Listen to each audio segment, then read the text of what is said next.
Iterare Arquitectos is a design and architecture studio based in Valencia, led by Pedro, Ponce, and Rubén Gutiérrez, that focuses on the practice of essential architecture that is contemporary yet timeless at the same time. The studio works on a broad range of skill while paying close attention to details, materiality, techniques, and other context-specific properties. And we're joined today by Rubén, where we will converse around the topic of reform and refurbishment, especially in the Mediterranean region. So thanks so much for joining us, Rubén, in this interview.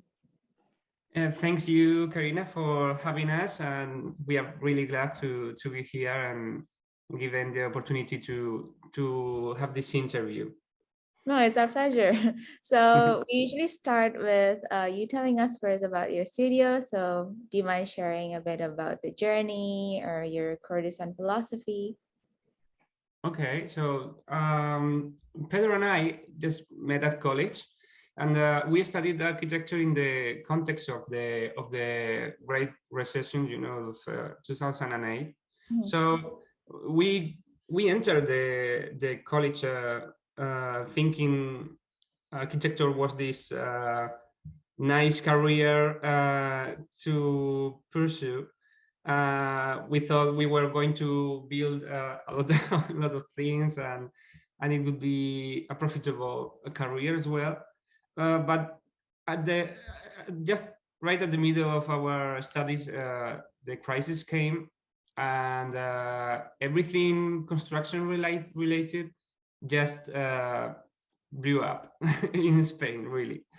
And suddenly the profession turned into the complete opposite of what had been until the moment, So even the public perception of the profession changed a lot, and many people thought it was architects that were guilty somehow of the economic crisis, because in Spain was hugely related with the real estate market, and it hit harder on us because of that. So architecture just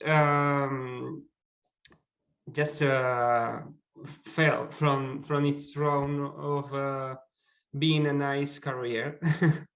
And so, but the important thing, the interesting thing was that we studied with the mindset with the previous mindset, meaning that even though when we finished the college, architecture was not in a good shape. We had the ideas that architecture was a powerful tool to make things, to change things, and that architecture really has a huge depth that we were really interested about. And yeah, it's like we went out with a mindset that wasn't that didn't fit the actual context at the moment, and I think that's important, because we didn't allow ourselves to be pessimist about our profession, our career. We didn't care that the context wasn't good at all for architecture or for architects, and we didn't care about the possibilities of building or having commissions and all. We just wanted to pursue those dreams, those ideas that we studied in our career, and yeah, that's what we went after. And somehow we managed to start just little by little, and yeah, that's pretty much our our foundations, So when we finished the architecture school, there was no job at all. there was nothing to do for architects. So all our colleagues were going out and starting their careers abroad, or just giving up, just changing professions. But Pedro kept studying at his PhD, so he kept his formation, and I went to Japan to work at a company there. And after 2 years or so, I came back, and we decided to we kept contact, of course, and we shared ideas and all during this period, and we decided to start the firm at the moment, and that's our journey into creating the studio. Nice. So I know you mentioned that you and Pedro went on to have two different paths, right? And then you pursued different things and then came back together.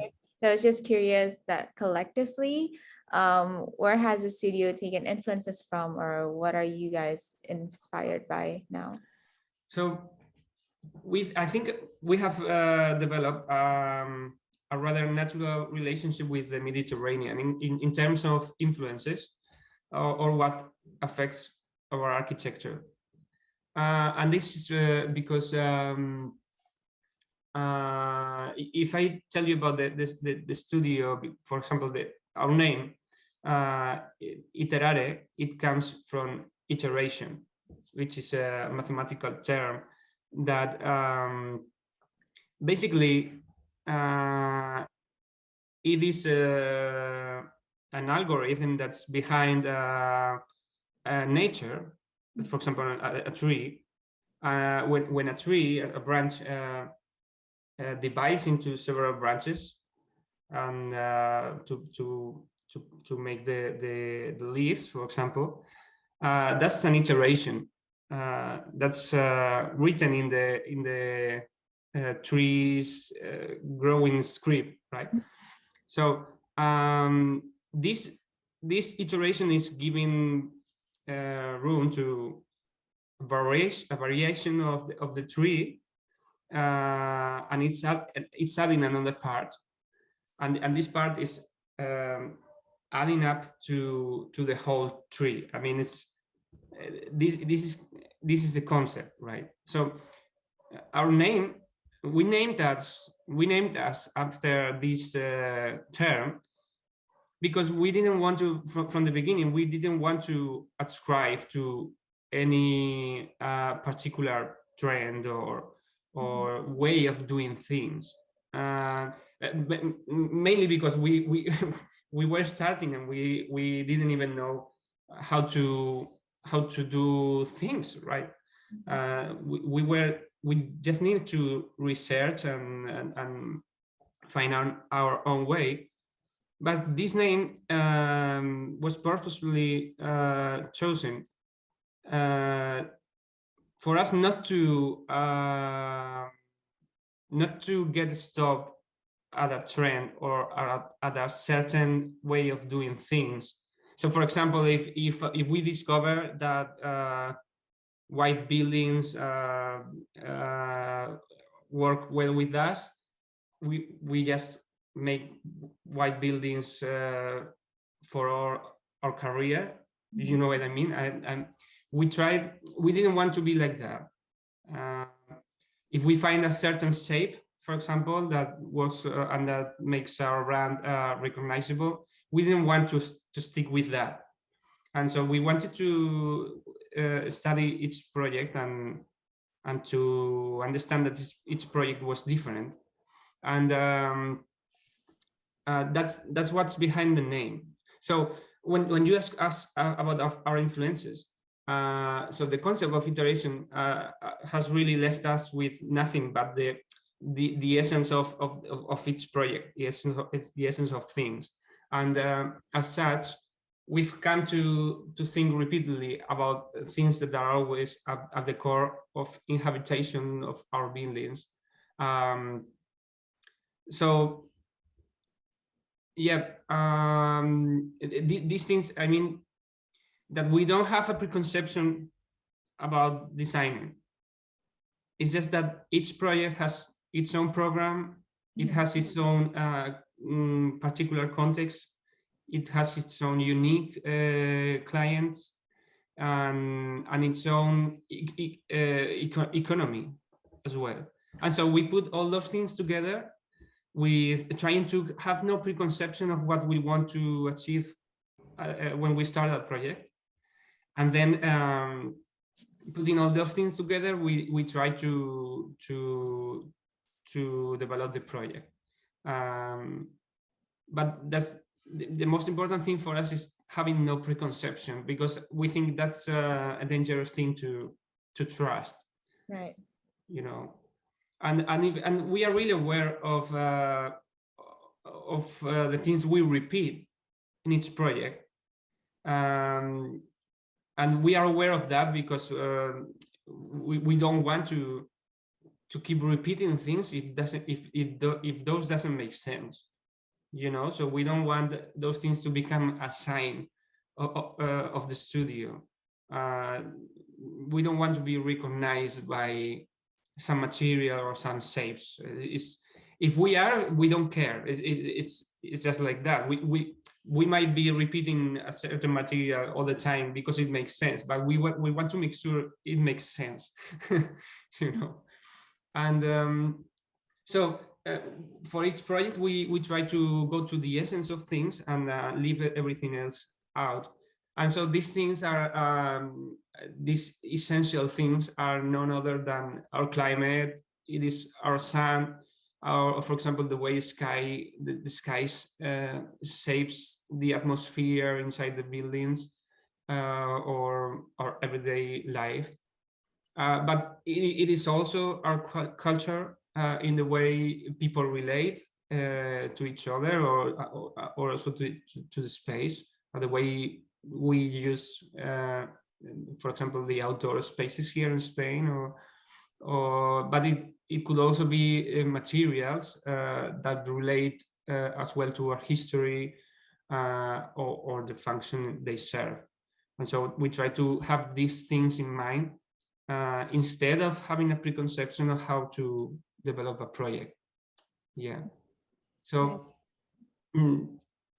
yeah, there is also some inclination to clean every design until just the essential elements arise. But I would say that's a particular way we have of designing. Is not unique to us, but that's I think that's always there. And this might have something to do with the appreciation of Japanese aesthetics, or the Japanese culture. Might come from there, but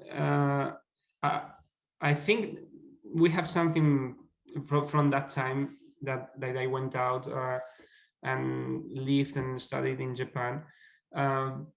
Might be something about that, but I wouldn't know. I just have this intuition. And yeah, and other than that, our inspiration may come from anywhere, and there is a lot of serendipity involved, because we don't work with any preconception. So we just let the project work by itself somehow.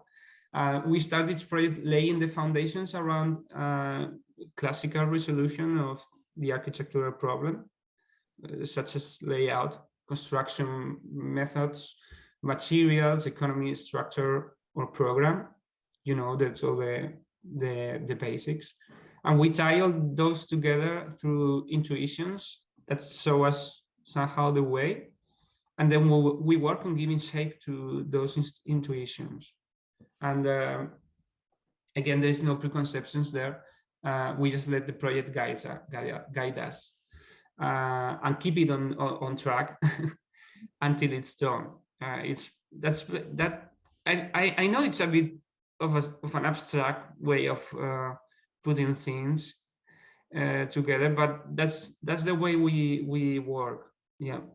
Mhm. But maybe you can share like a project or two that illustrate what you mentioned before, like having no preconception, but only context specific properties. So, well, for example, when I talk about these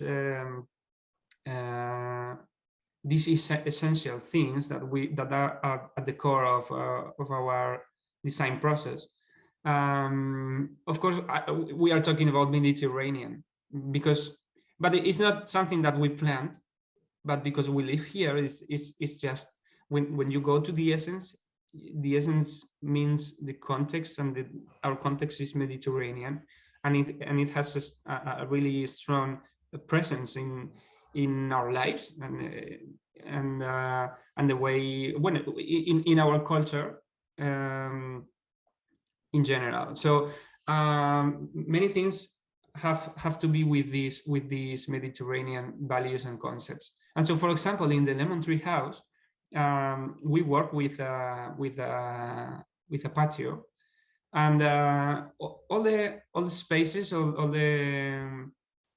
the experience of the space revolves around this patio. It is not central. It is it's a backyard, but it was really neglected when we came there. There was no patio. It was covered, but we recovered that and put that at the center of the experience, and it came in a rather natural way by itself. And yeah, this kind of dwelling centered around the experience of the patio and its connection to the interiors is something as ancient as the Roman villa, right? And it's been a vernacular type around here, around the Mediterranean countries ever since the Romans.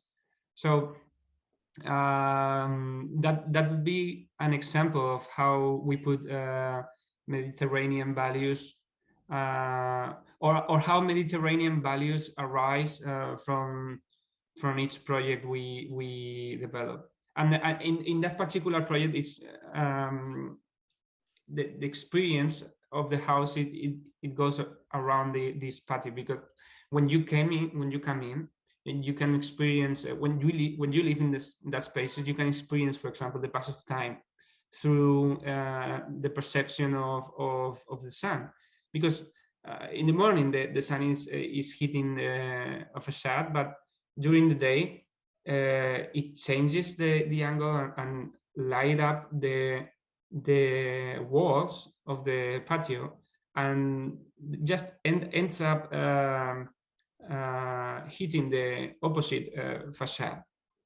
So during all day you can have the perception of the time going by through the shape of the shadows and the tones you recognize in the spaces in each room.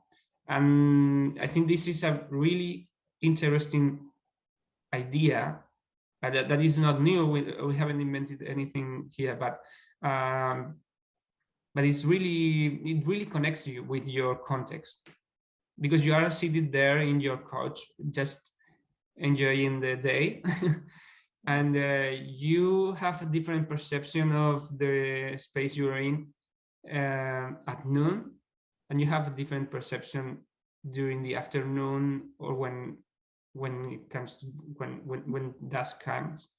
And this is the same for each day, but it also applies to seasons, or for example when it's when there is a cloudy day, or when it's raining, and you have no other option but to be connected to the outdoors because they are there. It's just they are so connected to the rest of the rooms that it becomes part of your dwelling there. And this idea is somehow at the core of all of our projects. And for example, with the Mirasol House, Mirasol in Spanish is synonymous of sunflower. So this house has 3 stories height light well that catches the sun, and it puts it gets that light inside the space, because this building this is located in the Cabanyal neighborhood. It's a traditional fisherman's village here that was later on included into the city, and right now it's a protected area, and the buildings are all listed and all, and so we intervened in one of those buildings. It was a really narrow one, less than 4 meters. Its width was less than 4 meters, and it has a backyard, and it was really how can I say, we were lucky because this building had a tower in the back of in that backyard, and this tower wasn't part of the original building, but we wanted to use it in order to catch that light and put it inside on the first floor, because on the backyard we had a quite tall building in the other side, and it was blocking the sunlight, and so we focused this sunflower light well to get that light from the morning. But it turned out what it does is just sits at the center of the space, and it brings light, but also atmosphere inside. The atmosphere completely changed depending on, for example, the colors of the sky. If the color of the sky changes, so it does that light well interior space. And because it's at the center of the experience, when you go up the stair, if it is a cloudy day, you have a different experience. It is different from a sunny day, and it is different in the morning when the sun hits the glass than from the afternoon when there is a more diffuse light coming in from the light well. And as you can see, it is the same thing. It's getting our light, our skies, and basically our light, and putting that, linking that to somehow to the experience of the building. These are the things that we use to develop the projects. We think a lot about how it's going to be experienced, how the space is going to be experienced. But other example, for example, it's the House of Giants as well. It's located in the same neighborhood, the Cabanyal, and in this case we used a different. I've talked about light, but we are not limited to a particular element of our context. For example, in this other house, for the facade, we used the owner is an artist engraver, and we used his works, and we put those into the facade. We engraved one of his works into stone, and we used that to decorate the lintels of the building. And this is following up the eclecticism that the original owners of this neighborhood had, so we took cue in the original inhabitants of the neighborhood.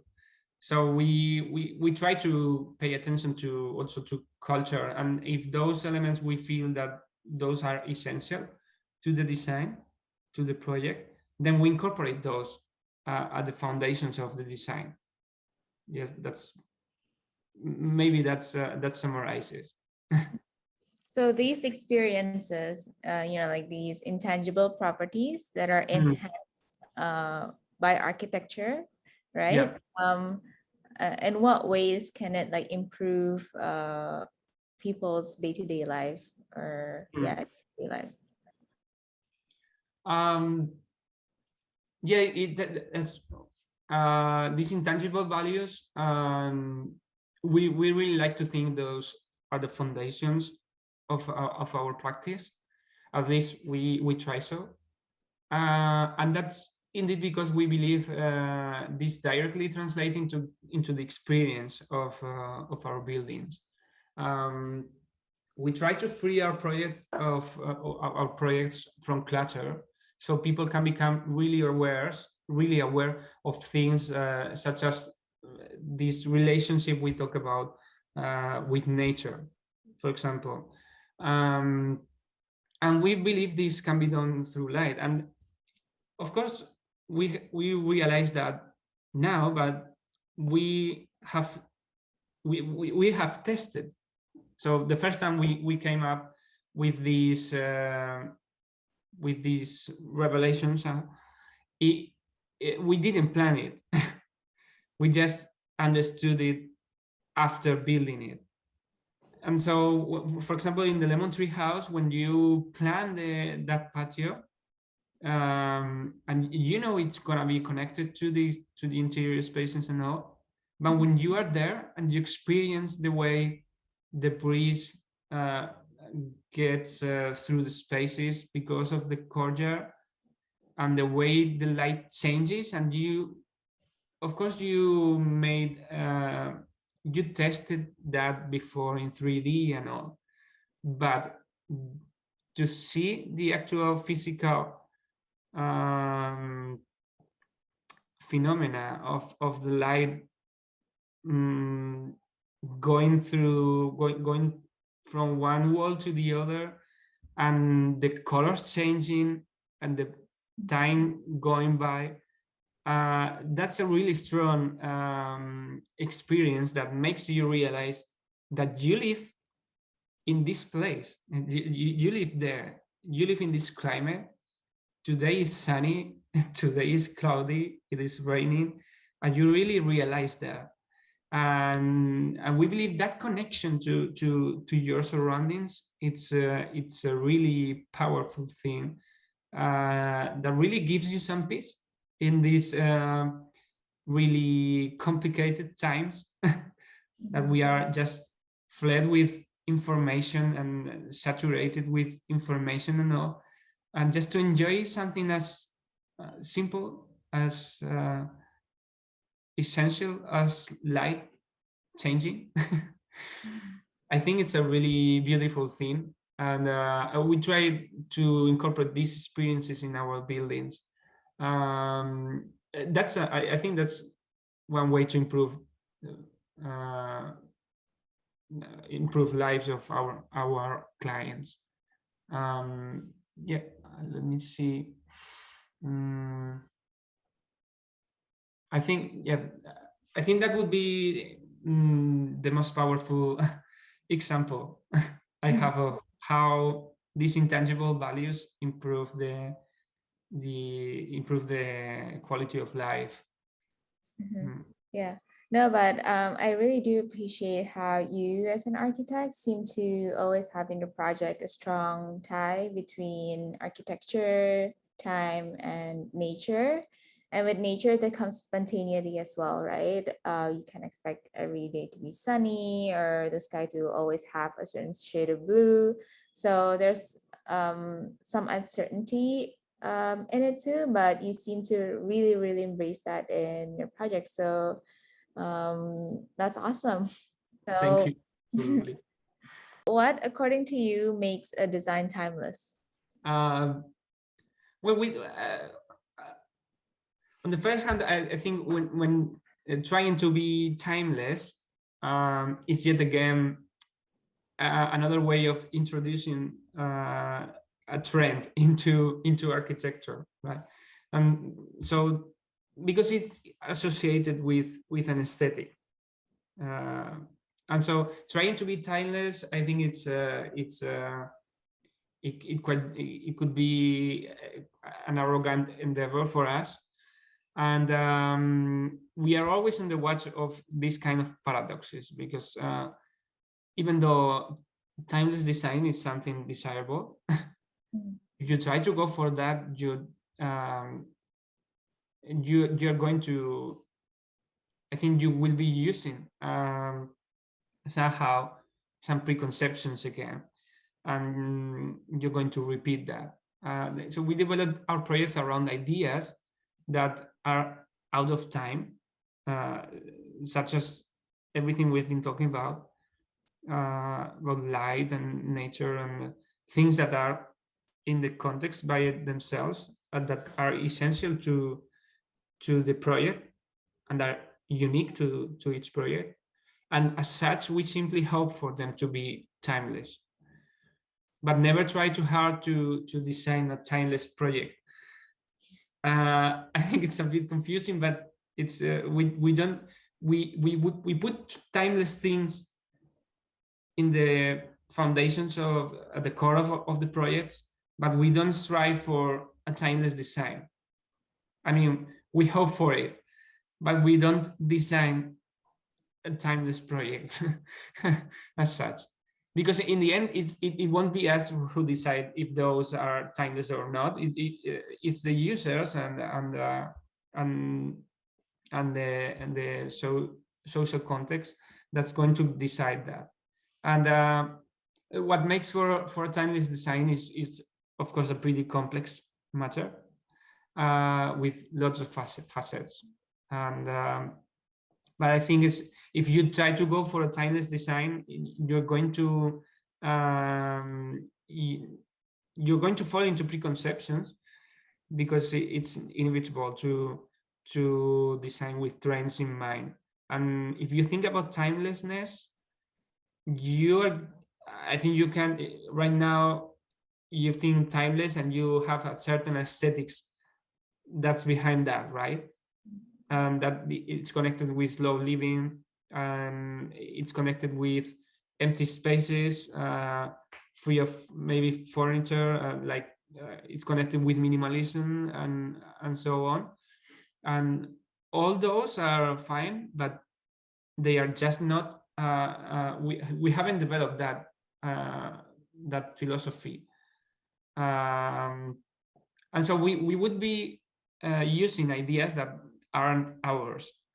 We haven't come to that resolution. So in that way, we would be applying just aesthetics values to the designs, and that's why I say we don't go for a timeless design. We are not designing and thinking, well, this should be timeless, and and this is not timeless enough. And we don't think like that. We just put those timeless things, such as nature or light or the program of the buildings. We put that at the core and hope for it to become timeless. And yeah, there's a lot involved in timeless design. But maybe if you go to the scale of small objects, you change the scale, it might be easier to recognize what makes a piece timeless. Because, for example, when you think about objects, the emotions are somehow more at the front page of this idea of timeless. Because if you relate to some object because you have a story with it, because it came from your father or your family, or you have experienced certain things with it, and you become attached to this object. And this makes for a timeless design, at least for you. And if you share this value, if this thing that made you attached to this object can be transferable to a lot of people, I think that's when this thing become timeless. So somehow this ability of a space or an object or a space or anything to relate to essential matters of many people, that might be what makes things to be timeless. And we came around again to these essential things that we put at the core of our projects, because we think everyone can relate to light or the pass of time or nature. And so if everyone is able to recognize that, and then it's more probable for it to become timeless, because everyone can appreciate it and enjoy it. So yeah, I think that would be. Yeah, no, I cannot agree more. I think space and objects connect with each individual person in unique ways, right? Through emotions, through interpretations, depending on like their experiences or the values that she might have. So you're right that like it is a constantly evolving thing that should grow together with the users and like the interpreters. And then we should keep going back over time to like evaluate the different iterations as they change. So yeah, thank you so much. We had a great insight into your approach and about your studio, your values. We really enjoyed talking to you, and also thank you so much for your time. Hope to connect again soon. Thank you, Karina.